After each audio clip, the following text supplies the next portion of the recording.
밤길을 운전하던 시인이 고라니를 칠 뻔했다가 그 눈빛에 그만 마음을 베었습니다.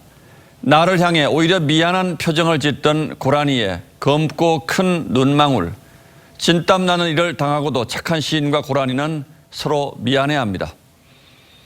우리처럼 과격한 정책을 과감하게 시행하는 나라도 드물 겁니다. 쓰레기 종량 제반해도 전국에 일사불란하게 도입한 나라는 우리밖에 없습니다. 음식 쓰레기 분리까지 정부가 날을 정해 지침을 내놓을 때마다 국민은 군말 없이 따랐습니다.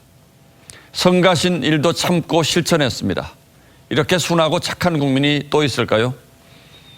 힘든 세상입니다. 아파트값 좀 잡아주세요. 어느 방송사 연말 시상식에서 나온 수상소감이 우습고도 슬픕니다. 집값 내려간다는 말을 믿고 안 샀다가 월세로 생활비를 탕진하며 화병이 났다고 했습니다. 집 사지 말라는 정부 말을 믿은 게 죄라면 죄였을 겁니다. 코로나 영업 제한에 순응하던 업주들이 들쭉날쭉 고무줄 지침을 참다 못해 거리로 나섰습니다. 같은 성격의 시설인데 어디는 허용하고 또 어디는 막느냐는 벼랑 끝 외침입니다. 가뜩이나 1, 2주마다 바뀌는 방역 지침에 국민은 참 혼란스럽고 피곤합니다.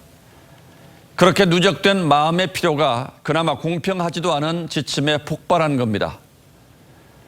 코로나 사망자가 어제로 1,000명을 넘었습니다. 그중 절반이 11월 하순 이후 쏟아졌습니다. 하지만 가족들은 곁에서 임종을 지킬 수도 없습니다. 한 명만, 그것도 모니터로 볼 뿐입니다. 장례 전에 화장부터 하는 모습도 먼 발치서 봐야 합니다. 이분 제발 좀 데려가서 전담병원에 가게 해달라고 그 진료 주치의가 울며 불며 저희한테 얘기를 하고 다들 쓰러지고 있고.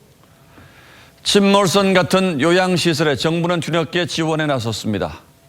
구치소를 코로나 지옥으로 방치해 놓고도 아무도 책임지는 사람은 없습니다. 도리어 교정시설 코로나 유입을 차단했다고 자랑했습니다. 코로나에 지친 삶과 타는 속을 달래느라 지난해 술, 담배 소비가 역대 최고치를 기록했다고 합니다. 저마다 안으로 사귀고 견디는 참 무던한 우리 국민입니다. 가수 나훈아 씨가 말 잘 듣는 우리 국민이 1등이라고 했던 말이죠. 그러나 착한 사람이 화나면 정말 무섭다는 사실은 다 알고들 계실 겁니다. 1월 6일 앵커의 시선은 착한 당신이었습니다.